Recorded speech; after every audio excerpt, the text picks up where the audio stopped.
like you mentioned at the beginning here, whenever anybody tries to talk about the truth, the reality, there's these accusations of Islamophobia, racism, xenophobia, blah, blah, blah. Like nobody wants to have the conversation that needs to be had. Like women are being covered in body bags in Afghanistan. They're not being allowed to go to school.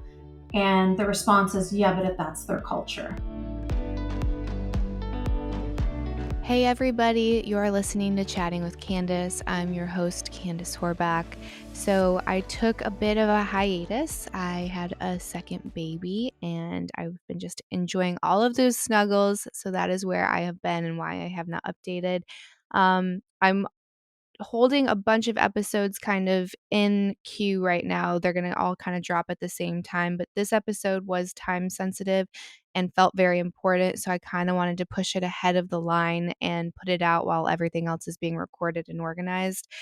My guest today is Yasmine Mohammed. She is an author. Her book is titled Unveiled. She's an activist, public speaker, and real trailblazer, really a real fearless woman, one that I admire greatly. And as I mentioned in the intro of this podcast, I was waiting to have this conversation because I was really nervous about having it. I was nervous about the backlash, and I saw what was happening in Iran and the real bravery that these women are doing in order to get their rights and their autonomy. And I'm like, well, if they can do that, I can have a conversation. So please help me welcome Yasmine Mohammed. And please, if you like this conversation, share it on social media, share it with your friends, leave reviews, because I really think it's an important one and probably one of the most important conversations I've had in a while. So please enjoy. Well, Yasmine, thank you so much for joining the podcast today. It is a topic I've been kind of wanting to dive into for a while, but honestly was really nervous to. We have been following each other on Twitter for a while, and I would always kind of like peek my head in to see what you were up to. And I was like, holy cow, that is a fierce and brave woman. And I just felt like I wasn't ready. And then with recent current events, I was like, we kind of have to get into this topic. We get into a lot of other important ones, and I've never shied away. So I didn't want to shy away from this one because it made me nervous. I kind of feel like that's why we need to have the conversation. And we have to ask, is there so much fear surrounding the topic around Islam and hijabs and women's autonomy? So I guess I know you've gotten into your story on a lot of podcasts, but my listeners might not be familiar. So if you're comfortable, I'd love to kind of get into your story and then kind of track to where we are today. Okay, great. I will get into that, but before I do, I just want to say thank you for your bravery, for reaching out, and for choosing to talk about this topic, even though you know that there is so much fear surrounding it. Like you said, there could be so much backlash. And also, just like you said, that's exactly the reason why we need to speak out, because the people that are silencing us would rather we didn't. And this is why me and my, colleagues, we always say terrorism works. Terrorism is successful. If you, stab writers and if you kill journalists, then it encourages people to stay quiet. So thank you very much for not being silenced, for not allowing that to silence you. Mm-hmm. Okay, so to get into my story, so I was born and raised in Vancouver, Canada, and a lot of people are really surprised to find out that I was born and raised in the West. They always think like, "Oh, is your family from Afghanistan?" I was Like, shocked when I found yeah, out. Yeah. yeah. So yeah, born and raised in Canada, but unfortunately, my story is very similar to women in Iran and Saudi Arabia and Afghanistan and so many other Muslim majority countries. You know, when I was young, I had a relatively normal childhood because my mom wasn't a fundamentalist Muslim. She was raised just, she's born and raised in Egypt. So she's kind of Muslim, like most people are Christian, just culturally. Um, if you saw her wedding pictures, she literally looked like a Bond girl. She had the big, huge beehive. She had a mini dress for a wedding dress. She had, like, the big lashes. The whole 60s vibe was going on. And her and my dad moved to San Francisco during the whole peace love, hippie era. And then, it put a strain on their relationship, and they ended up, well, my mom wanted to move to Canada so they could have like a quieter life. And they moved to Canada, and the relationship fell apart at that point. And so my mom was in Canada with 3 kids, all alone. And she went looking for support, looking for community, looking for friendship. And not because she was religious, but just because she's Egyptian and she's just looking for Arabic speaking people. She went to the mosque. And unfortunately, at the mosque, that's where she found this man who was religious. He was already married, already had 3 kids. His first wife was actually a convert to Islam, a Canadian woman who'd converted. And he took my mom on as his second wife. Now, that doesn't mean he divorced his first wife, that, in Islam, a man can have up to 4 wives. So my mom was his second wife. And there's a clear hierarchy between first wife and second wife. So first wife and first kids lived upstairs. We lived downstairs in the unfinished basement. And as soon as he entered our lives, it was like everything changed. Everything was forbidden. I was no longer allowed to have non-Muslim friends. Like up until then, my best friends were Chelsea and Lindsay, and I used to play Barbies with them all the time. Imagine telling like a 5, 6-year-old girl, you can't play Barbies with your best friends anymore. Like devastating. Can't have birthdays. Can't ride a bike. Can't go swimming. Can't, like everything. Everything was forbidden. Music is haram. Music is forbidden. So all of those things were now forbidden, and all we were forced to do, all we could do was memorize the Quran and make sure we prayed 5 times a day. And that was my life. And I hated it. I hated him. I was angry at my mom for letting him into our lives. I couldn't believe that she was so subservient to him. Like he'd break her records. I remember at one point he like took all of her records. My mom used to love country music. She had like Dolly Parton and Kenny Rogers, and he broke all her records, and she just stood there and let him break her stuff. And it was such a moment for me, like, why are you letting him break your stuff? Like, why aren't you doing anything? And then he passes the records to us and says, break these because, music is from the devil. And that was the big change in my life. And then I went to Islamic school, got put in hijab. And, eventually you stop fighting because you're a kid and this is your family. And if you do fight, you get, physically attacked. He was very, verbally, psychologically, and physically abusive, and sexually abusive as well. So, yeah. And then my family, like my mom after I graduated from high school, she wanted, we went to Egypt on a family vacation, and she just she just left me there, and her and the rest, like my brother and my sister, all went home.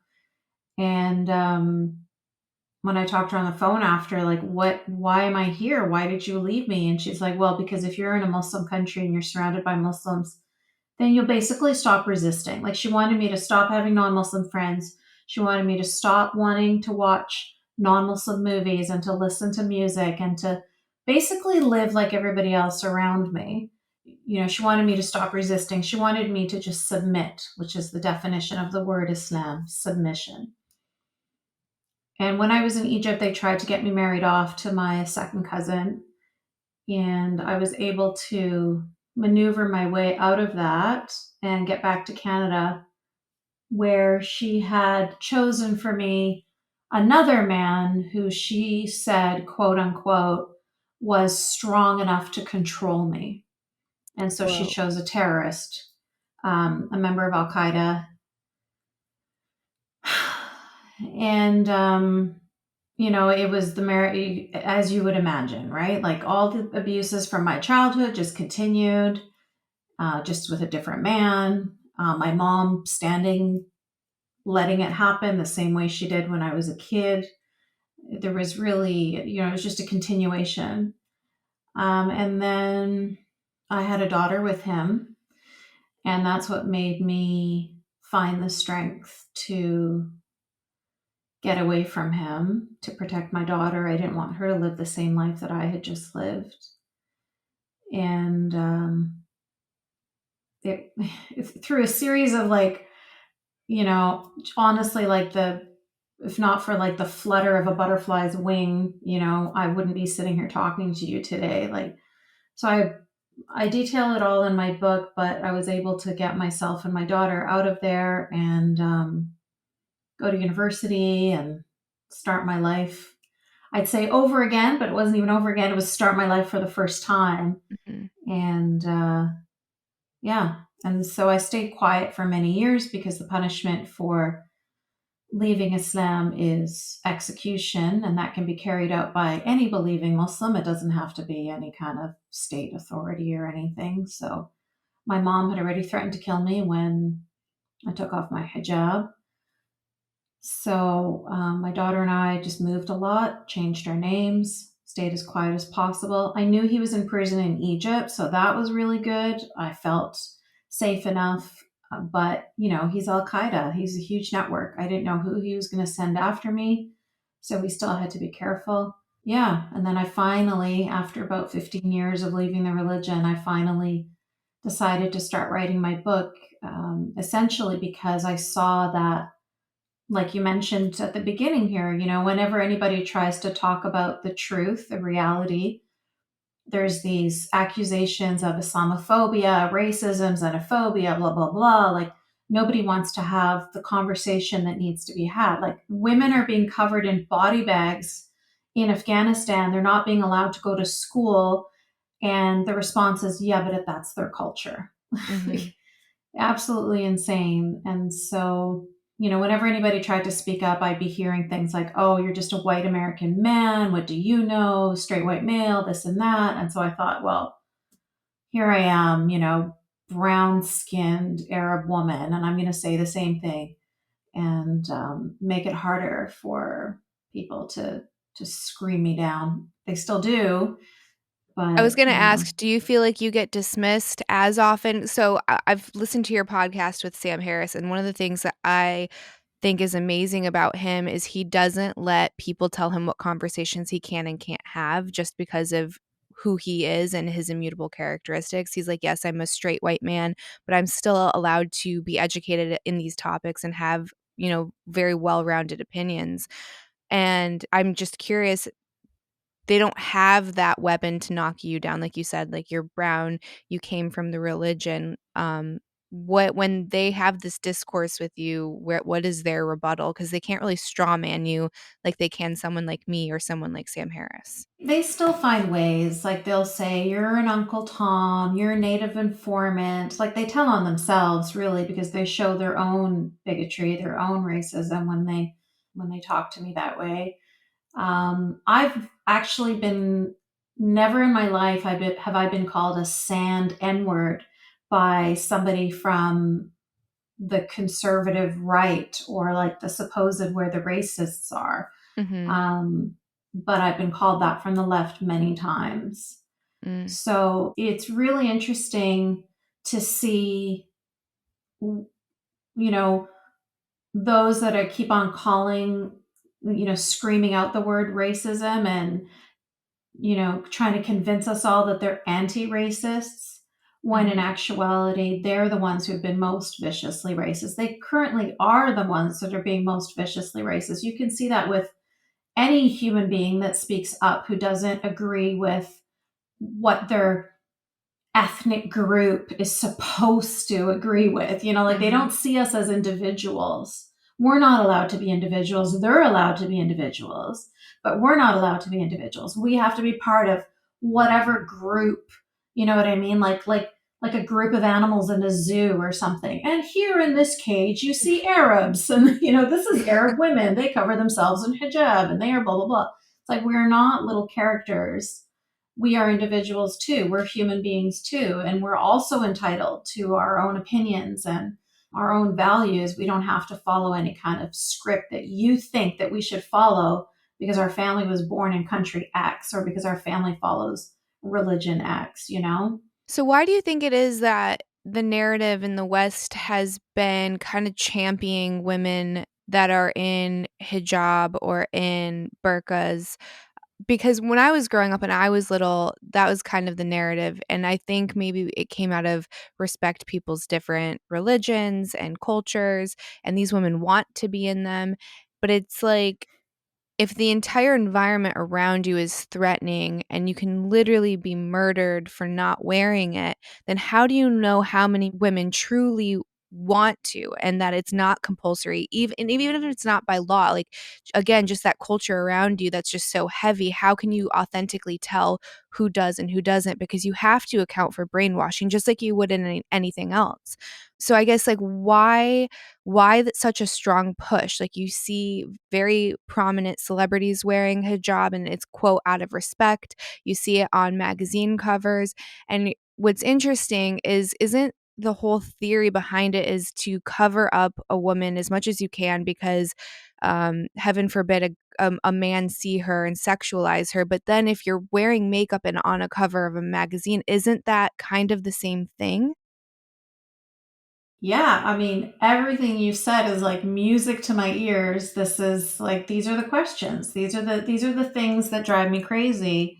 Um, these are the questions I'd love answers to as well. The same group of people who would be front and center screaming against seeing these kinds of things, girls, Christian girls in fundamentalist cults, like Mormon girls, part of FLDS or something like that, they would be screaming against these things, right?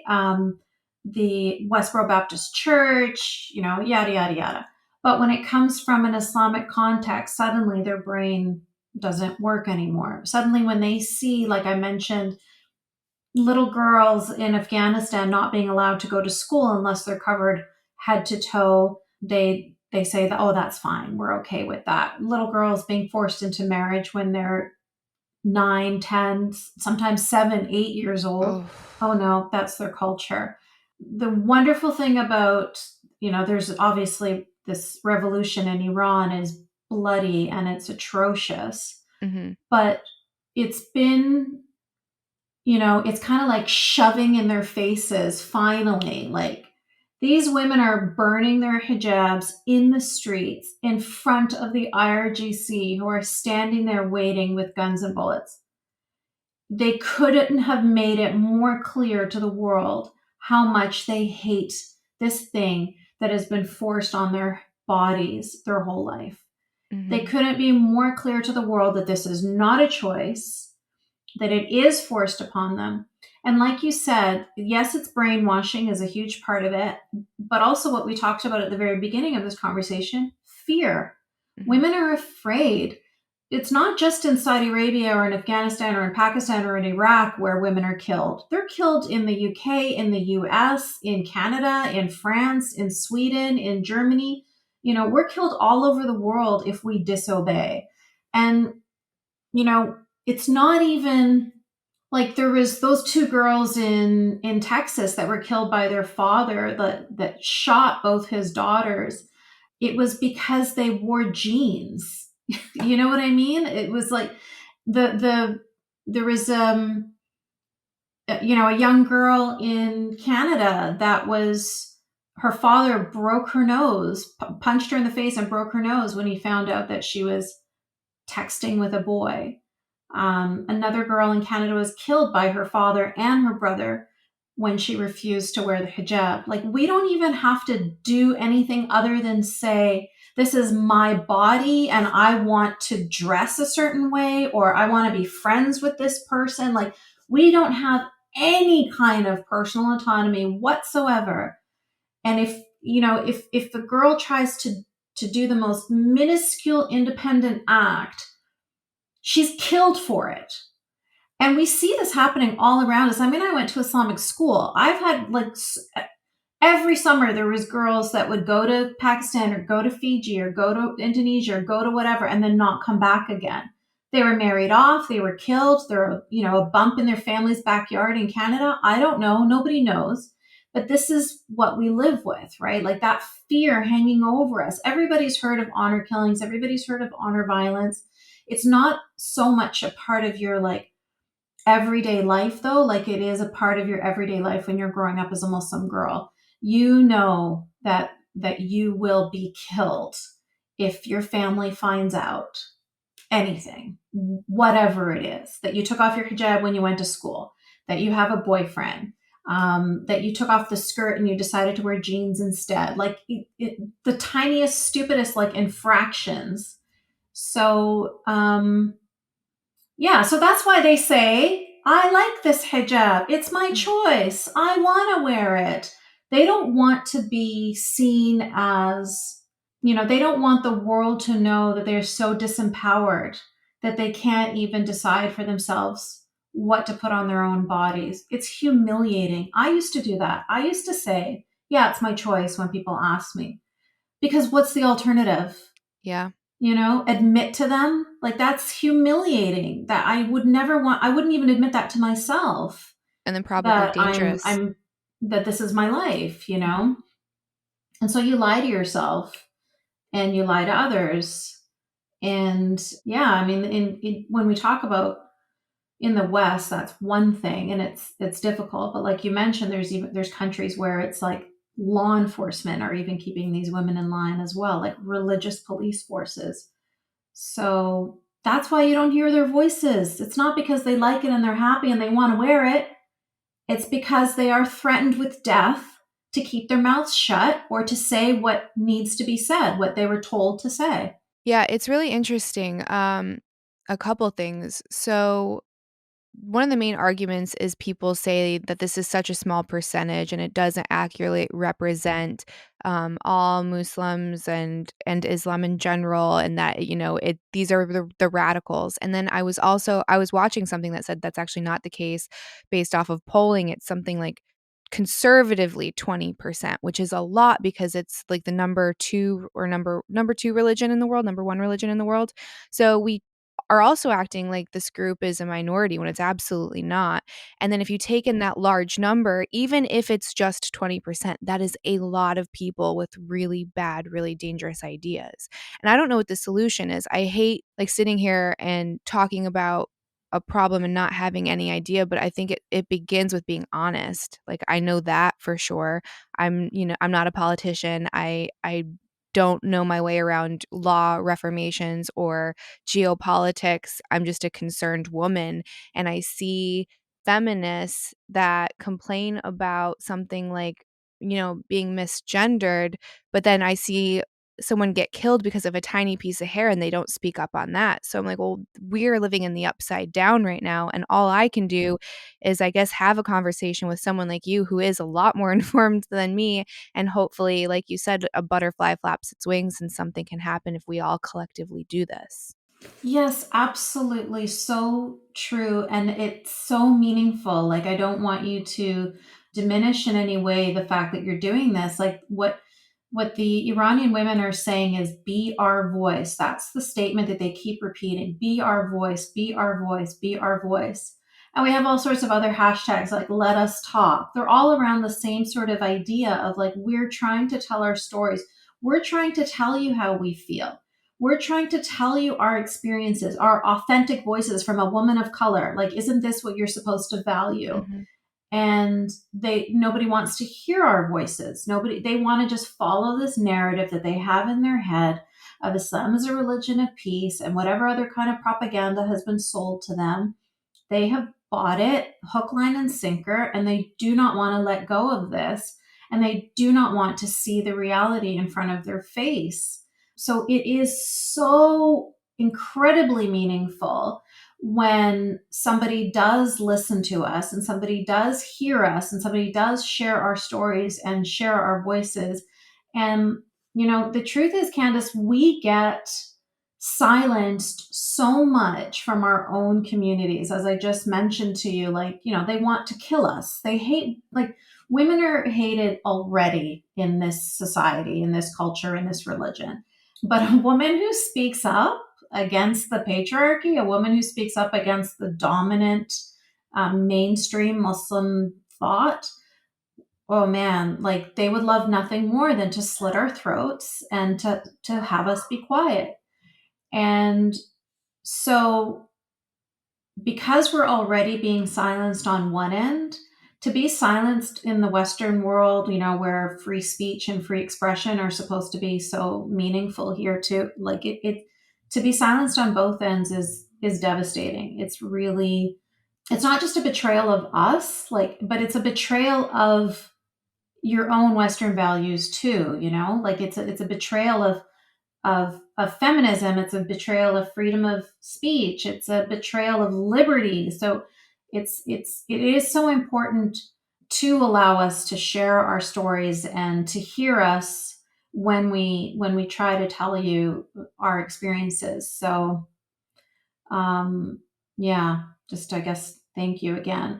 Well, with that being said, so with all the protests that are happening, I saw the New York Times had an article that was saying, well, the real reason that these women are protesting and the underlying factors are because of a slipping economy. And they tried to kind of pivot it that way. So, what would that like? Is that just ignorance, or are they trying to push a certain narrative? Because I don't feel like if a woman was wearing a headscarf, and I'm in the South, right? I'm in North Carolina. I feel like if a woman is wearing a headscarf, no one is going to look twice at her. No one's going to treat her differently. Like, that is such a small percent of really shitty people, at least in this country. So the fear of creating, I don't know, a negative stereotype and trying to protect what is, I guess, we'll say a minority in this country, or at least in this state, that doesn't seem honest. That doesn't seem like that could be why they're doing it. So do you have any idea why you see like these huge newspapers that are like, it's not really because of the hijab. It's not really because of the compulsory nature of controlling women's autonomy in these countries. That's not it. It's the economy. Yeah. So it's propaganda, right? It's always the powerful, the, like, there's a lot of petrodollars and a lot of political power behind these Sharia countries, Islamic law, right? They don't want the truth to come out. Like, this is what's happening in Iran right now is really bad for their business of trying to pretend that Islam is a religion of peace and that Muslim women love wearing the hijab and are happy to be wrapped up in body bags while they're still breathing. So when you see those kinds of headlines, that's them parroting the propaganda. And it's really sad, but now everybody knows it wasn't like this, just 10 years ago, but now everybody knows that the media is a farce, that the media will say whatever the powerful ask them to say.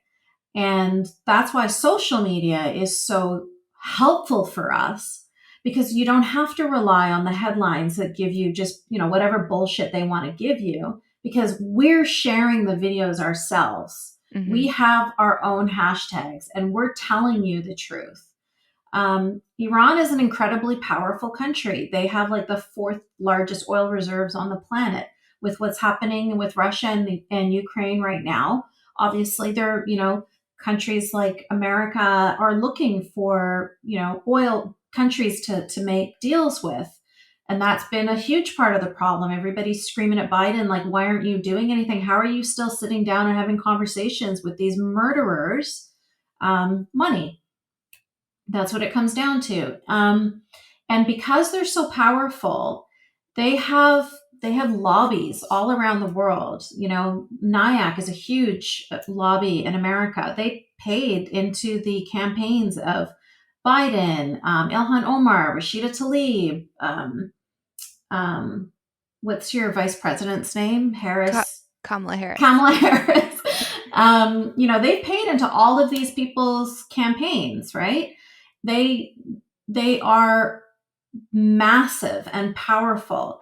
And so when they want the media to say a certain thing, the media will say a certain thing. If they want to deflect, I mean, it's the Islamic Republic of Iran. It's a hijab, which is an Islamic religious misogynist clothing that's forced on women based on Sharia law, which is Islamic law. Like, how can you possibly say this has nothing to do with Islam? It's literally everything to do with Islam.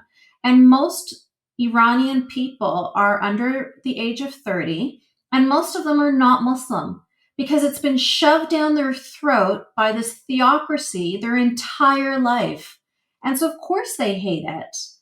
And they don't want anything to do with it. In fact, there's one of the things I do is I work with this coalition called the Clarity Coalition, and we're a group of Muslims, ex-Muslims, Christians, Jews, atheists, like everybody. We all come together and we join forces as a coalition against Islamist propaganda.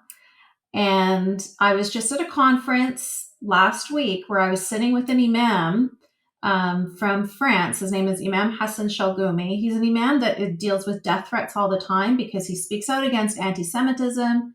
He speaks up for women's rights. They hate anything to do with Islam so much that this imam went to an Iran protest and he's trying to support the Iranians, but because he's dressed like imam, they're like an imam, right? They're like, get out of here. We don't want anything to do with you. And he's like, I support you. And they're like, get out. Like, they just want nothing to do with him because he's wearing the like imam garb, and they just hate anything to do with religion.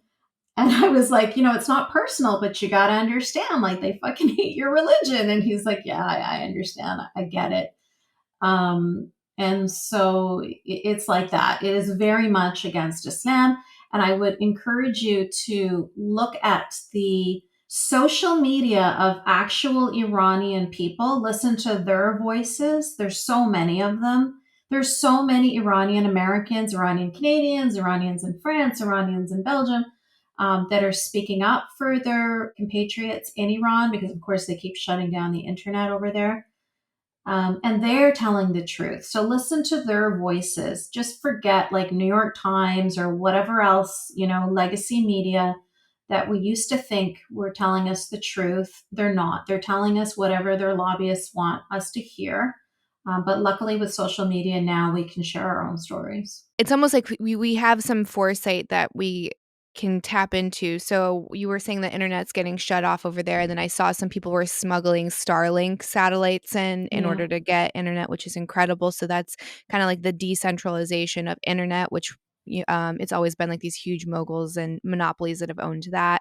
And then decentralization of information, which is social media now. So we used to have like 3 networks or maybe even 2, and then it kind of all spikes out after that. But now we have social media and you're like, no, this young woman lives there. This is her story. She's live streaming it. There is no misinterpretation.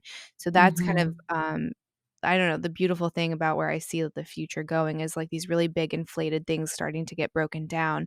And I think that's the same with a lot of religion too. Like we've had, Yeah. a handful of religions, and now people are kind of creating like their own beliefs and like doing the research themselves, or, meditating themselves, or maybe being agnostic or atheist or whatever it is. But it's like you get to choose. You can like custom curate the life that you want.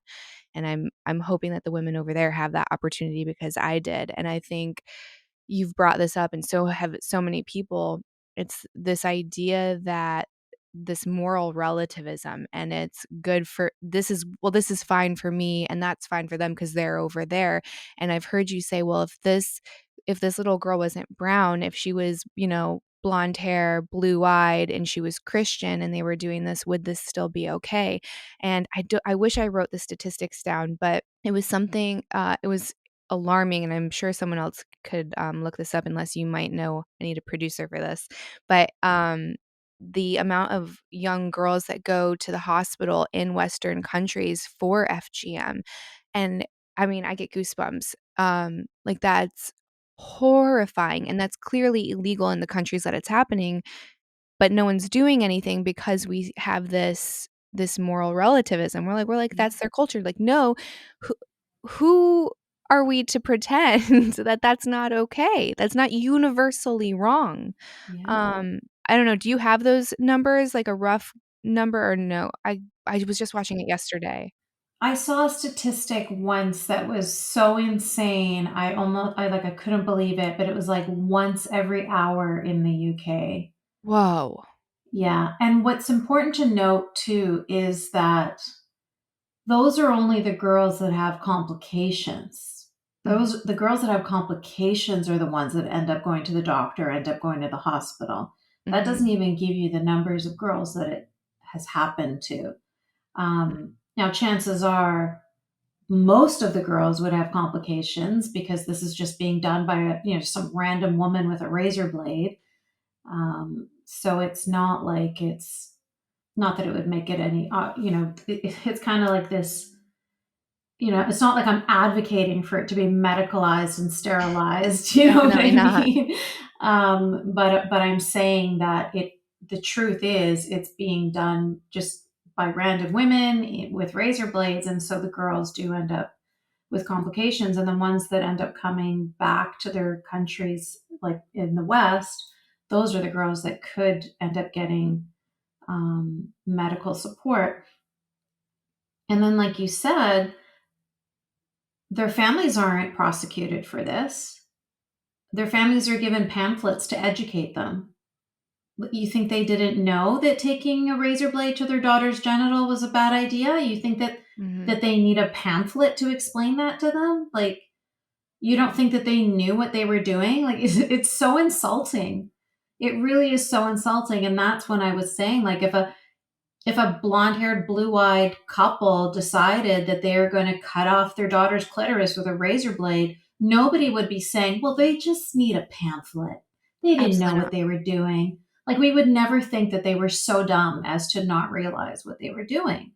We would give them at least the benefit of, basic adult human understanding that what they're doing is a vicious act, but they're doing it because they truly believe that it's the right thing to do. And I'm going to go back to something that Sam Harris talked about before as well, because I think it's such a great analogy, where he said, we're so keen to like immediately make all of these excuses, like to say things like, oh, these parents didn't know what they were doing. Oh, they didn't understand. But if a Jehovah's Witness couple decided not to give a blood transfusion to their little girl, knowing that she would die if she didn't get a blood transfusion, and they still decided not to do it, we would understand the thought process there. We would know, okay, well, they are so brainwashed into their ideology that they have actually put their ideology above the health and the life of their own daughter. We know that. We can see that. We understand that. But when it comes to somebody Muslim doing something similar, we have all of these excuses. And like you said, all of this relativism, whether it's moral relativism or cultural relativism, which is just a fancy way of saying bigotry. Bigotry of low expectations is a phrase um, that George Bush Jr. said at one point, and it was like, it's so perfect. That's exactly what it is. It's the bigotry of low expectations. They look at Arabs or Muslims and they're like, oh, they're just poor little brown folk. They don't know any better. Let's just give them an educational pamphlet. No, you put them in prison and you let the rest of their community know that this is what happens when you mutilate your daughter's genitals. And that's a deterrent. A pamphlet is not a deterrent. And it also shows us exactly how cheap these girls are to, whether it's, British society, Canadian society, American society, any society that's not willing to prosecute these parents and to come down hard with them, is saying, that they don't really value the life of this girl, that she's really not that important. And the fact that she's damaged for life is, you know, Too bad, so sad. She happened to have been born in the wrong family from the wrong religion and the wrong culture. Yeah, and that's the interesting thing too is one of the talking points that gets repeated over and over is that Islam is a religion of peace and love. And I don't know if you've heard Professor Gad Saad speak on this. He had a really good episode with oh my god, Masi, what was her name? Masi Alinejad. No, the one I listened to was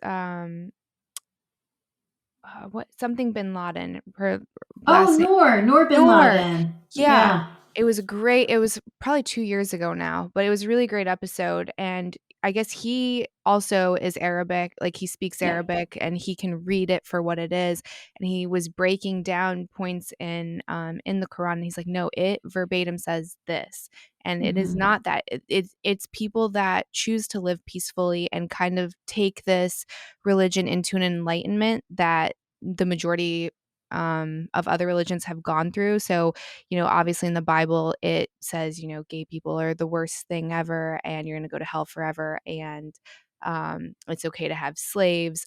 Obviously, you would be very hard pressed to find a Christian that's like, oh, yeah, we should hold on to that because it's in the book. They're like, no, Yeah. that's wrong. It was wrong then. It's wrong now. Let's have that enlightenment era for our religion. I'm still a Christian, but I'm not going to practice these things. And I'd imagine Exactly. that's, most Muslims. It's like, okay, well, we're going to Not most. not most. There's a huge discrepancy there between like the amount of Christians that don't follow their book verbatim, Okay. like they're not fundamentalists. Mhm. So that percentage is like your fundamentalists are much smaller than your mainstream Christians who are just nominally Christian. Whereas with the Muslim population, you flip that around. Okay. So the majority of them are living in Muslim majority countries, living under Islamic law, being educated with Islamic education. Like they're they're immersed in it. Mm, Those Muslims who are living in the West, America, Britain, Canada, yada yada, they have the ability, the freedom to not practice their religion. Like you said, they can choose to practice whatever parts of their religion they want to practice got it. and put whatever other parts they don't want to practice to the side because they're living in free countries that allow them to do that. Okay, no, that makes sense because now I'm remembering another poll. I was, like, trying to watch as much information as I could, so I came into this as informed as possible, but it was when they had done a poll when I believe a cartoonist was murdered, over in the UK, and it was something like 80% of people polled were like, "Yeah, that was right. That was justified. Murder was justified in that scenario," and they believe, execution still for gays, like, that makes sense, like, it was just like these obviously it's not legal there, but it was polling, and that was kind of alarming to me because you have these debates around immigration, and I don't know the solution. I know that no matter where you're coming from, you should be vetted somehow, but then you have these people and I'm sure it's left. It's not, I don't wanna just generalize the entire left because I know that's not the case, but there is a portion of the left that is like absolute open borders, no Mhm. screening, like, we should just open our borders to everyone with open arms, and I'm like, "Well, that doesn't make sense either," because when you see these polls, that's pretty scary because that's not our beliefs in the West, like, we believe in freedom of expression, freedom to love who you wanna love, freedom over your body. Like these things are important to us. And if you have too many people coming in that don't believe those things, I worry how long until that shifts because nothing is permanent. It's the majority rules or the mob rules. So you do have to say, like, if you want to be here, you have to agree on our values just on a basic level, right? Respect for other people's autonomy, essentially. I 100% agree with you. And there are some countries like Austria and I think Sweden as well that have like, it's so nominal. It's not even worth mentioning though. Like they have to do like 24 hours of civics education, basically, where they learn about, like you mentioned, like what are the values of this society that you are joining.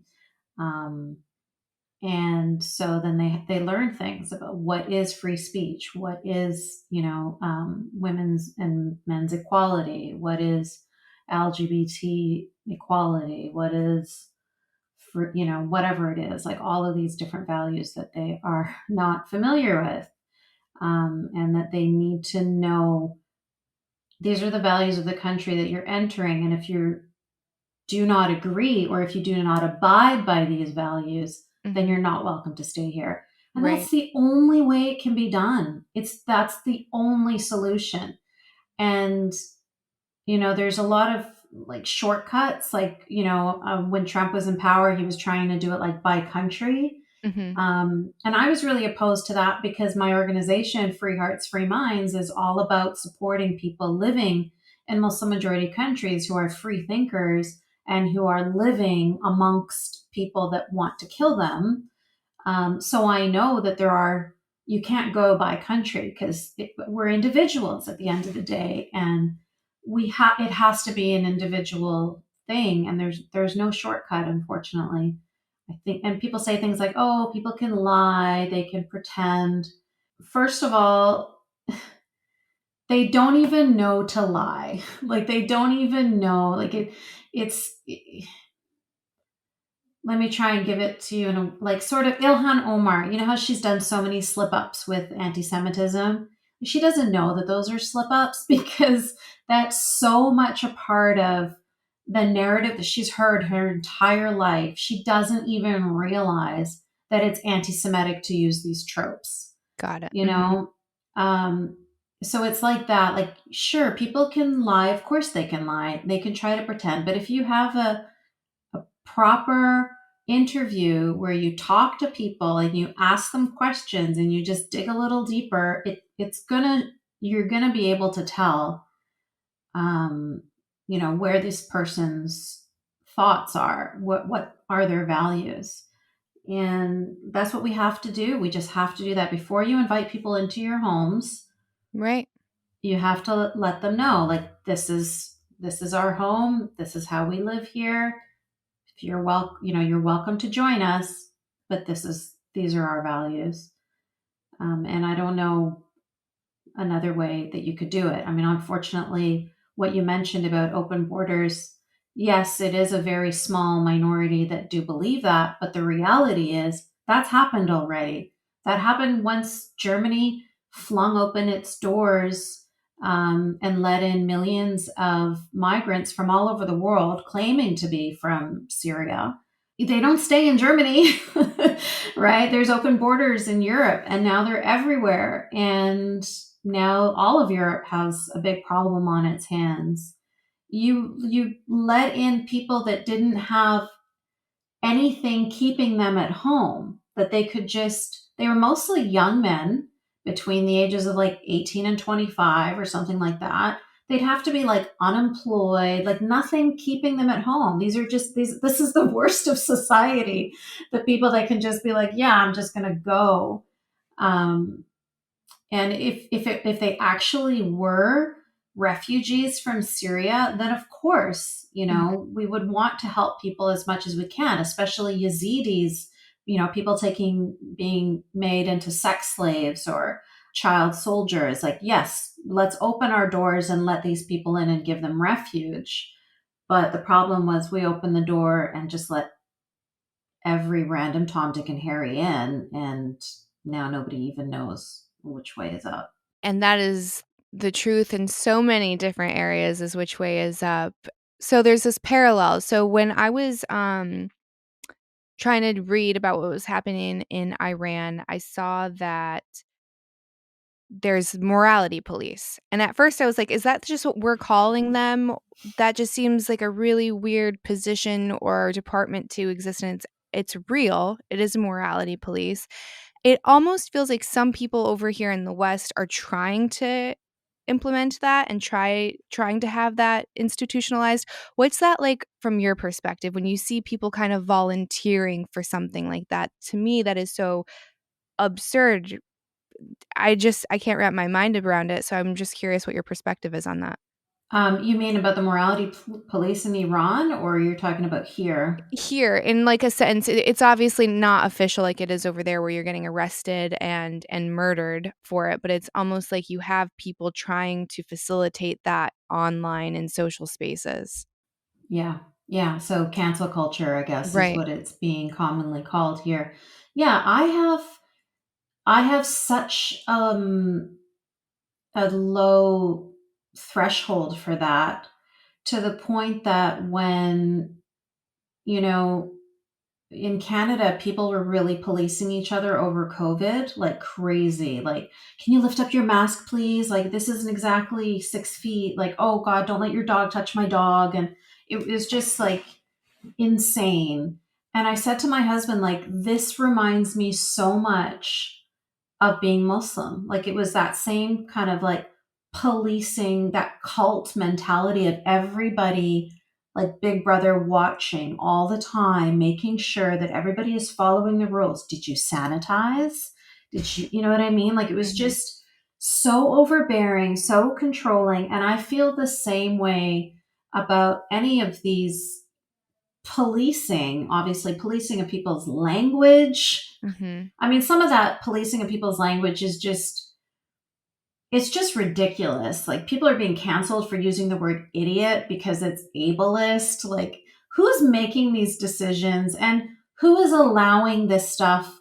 Like, there was at one point, like Bed Bath and Beyond had these black pumpkins for Halloween, like black jack o' lanterns, Mhm. and they got a random message from somebody saying this is blackface on a pumpkin. Oh my Like, gosh.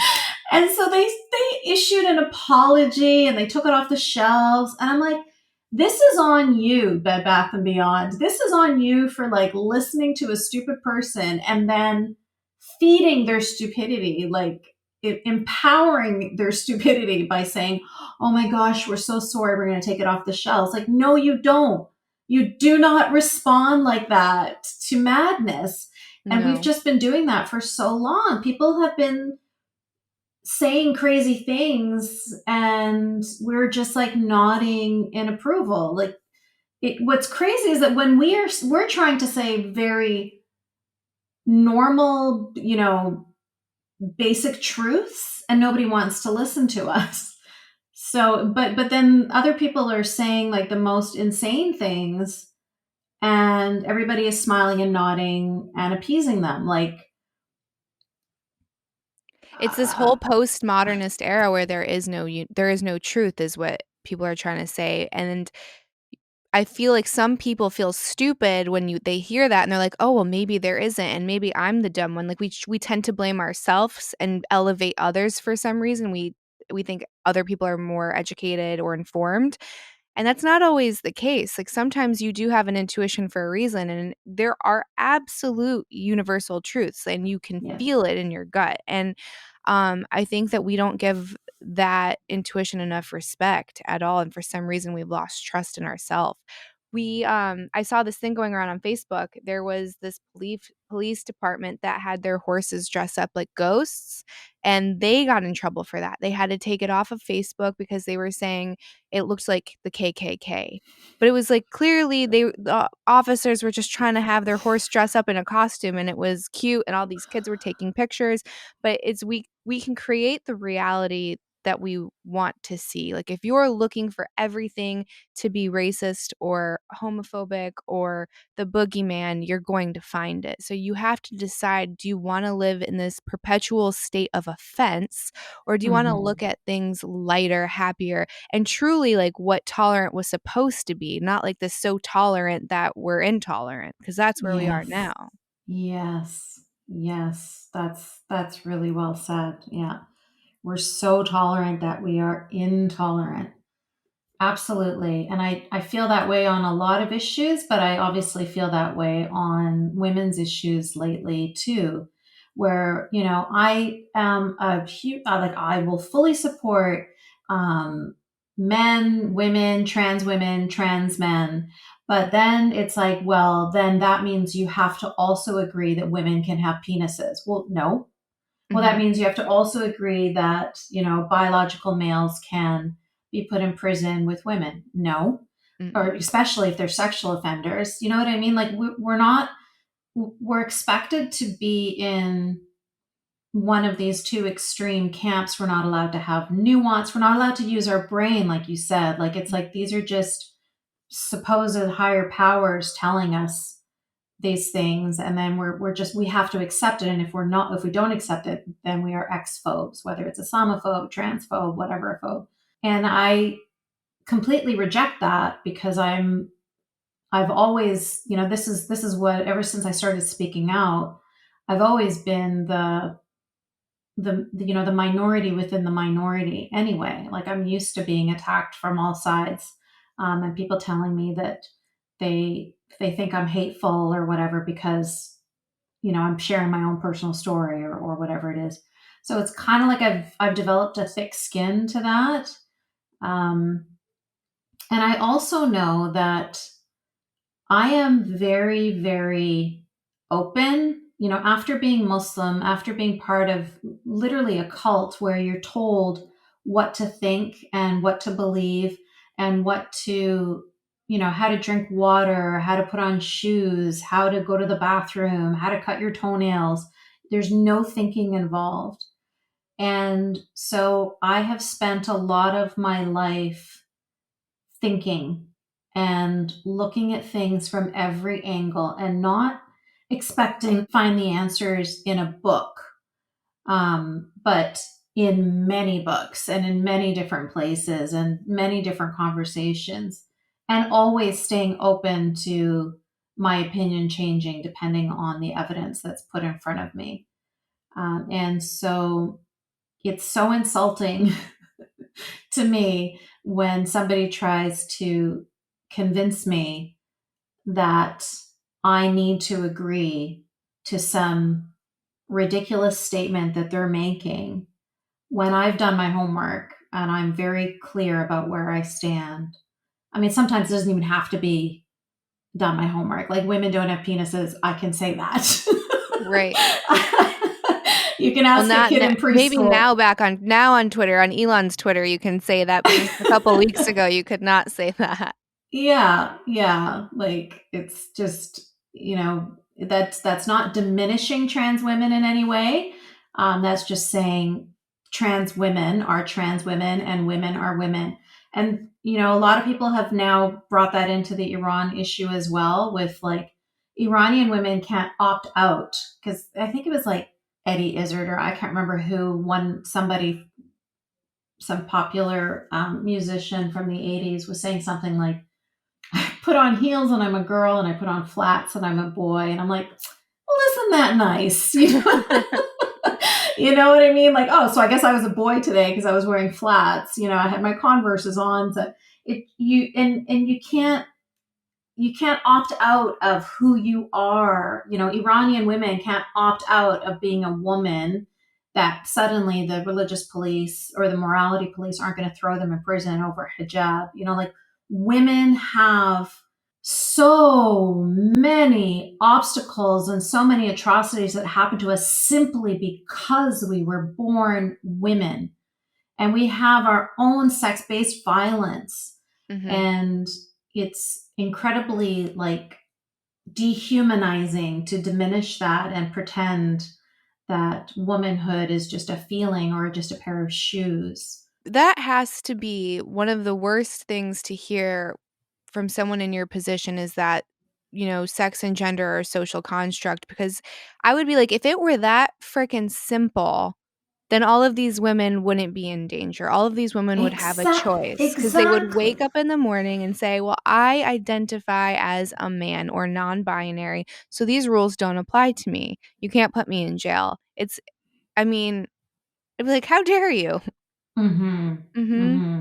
Yeah, they can't opt out of these things. That's like, why are we pretending that the sky isn't blue? Do you know what I mean? Like, it's insulting our intelligence. That has to be one of the most infuriating concepts from someone in your position, because again, it's not we're not acknowledging that biology is real. Like, sure, your gender expression is absolutely a spectrum. Mm-hmm. 1000%. I think anyone Mm-hmm. that disagrees with that, like, they are bigoted, right? Like women have to Hmm. be hyper feminine. Like absolutely not. You can be as Exactly. butch as you want to be.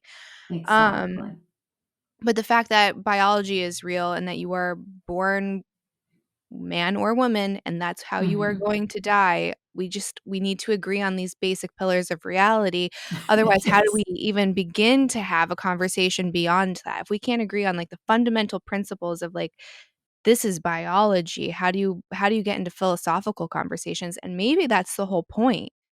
I don't Hmm. know. Like, if you were to put a tinfoil hat on, like, maybe that's the whole point, is if we confuse people on all of the basics, then they can't Yep. ever elevate past and beyond that. It's very Orwellian, isn't it? It's very war is peace, freedom is slavery.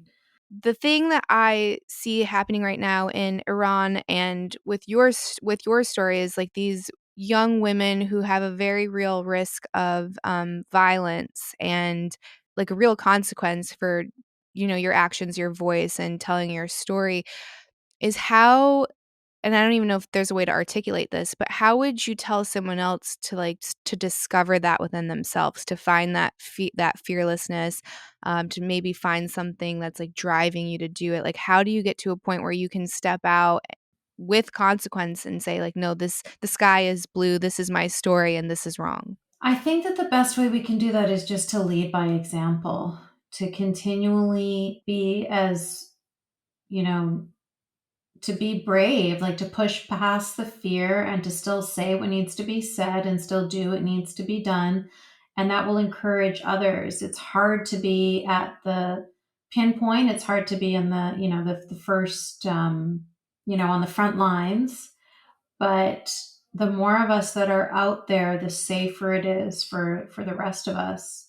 Mhm, And so I think that, people don't realize how much each individual has power. And this is something that Gad Saad has talked about quite a bit too. And I really appreciate him for saying this because he's often said, like, I'm just a dude that just started to talk, you know? mhm. And so are you. You're all just people and you can all just talk. And each one of us, our voices matter. And I think, yeah, that's all we can do. What you're doing here today, pushing past the fear and having me on and having this conversation and knowing that there's probably going to be backlash, but there's going to be a lot of seeds that have been planted as well. I mean, you mentioned my podcast with Sam Harris. Like, no exaggeration, I got thousands of emails and I still get them because every time he reposts it, I get thousands more. Um, of people telling me, like, I really, I felt it in my gut that something wasn't up. This didn't seem right. Seeing the hijab at the Liberal Women's March just felt weird. Seeing Gloria Steinem standing up there with Linda Sarsour, it didn't jive. And reading your book or listening to your podcast, I now that makes sense to me. And you know that's what needed to happen. Like, I needed to share my story, sort of be the whistleblower. And it allows other people to speak up too and to say, like, yeah, okay, I can see it from that perspective. And I'm so glad that you've helped me to be able to see it from that perspective. No, well, I love that you're using your voice. I love seeing a beautiful, fearless woman out there making a huge difference. Can you please tell the listeners where they can follow you on social media, where they can get your book, your podcast? Plug away. Okay, great. So I'm on Twitter, Instagram, and Facebook, all under Yasmine Mohammed. And I have an organization called Free Hearts, Free Minds, which supports free thinkers living in the Muslim majority world where they could be executed for the crime of not believing in Islam. And I also have a podcast called Forgotten Feminists, where I speak to women who inspire me, women who have been through religious fundamentalism and come out the other side. Not always religious fundamentalism. I've also had a woman from living under communist Russia. And similar idea of, an ideology forced upon you where you have to say what needs to be said under threat of death. So women that have overcome And that is a great podcast to feel motivated by these women and their stories, and B, to get a sense of how common our stories are and how interwoven our stories are. People like to say this is all culture, but you're going to hear stories from women in Denmark, in Somalia, in Kenya, in Egypt, in Saudi Arabia, in Canada, in America, and we're all talking about the exact same thing because we all suffered under the same misogynist religion. Well, I'll make sure I have all of that in the show notes too for everyone. So if you want to check it out, thank you so much, Yasmine, and I hope to talk to you again soon. My pleasure. Thank you so much, Candace. Thank you so much for listening to this episode. As I mentioned, it's going to be a little while until I drop all of my new episodes. I'm kind of trying to record like 10 and then doing a big release at one time. But you can listen to past episodes. If you did enjoy this conversation, please share it with a friend, 2, 3, social media, leave a review. The more ears or eyes, the better. And I will see all of you soon. Thank you so much.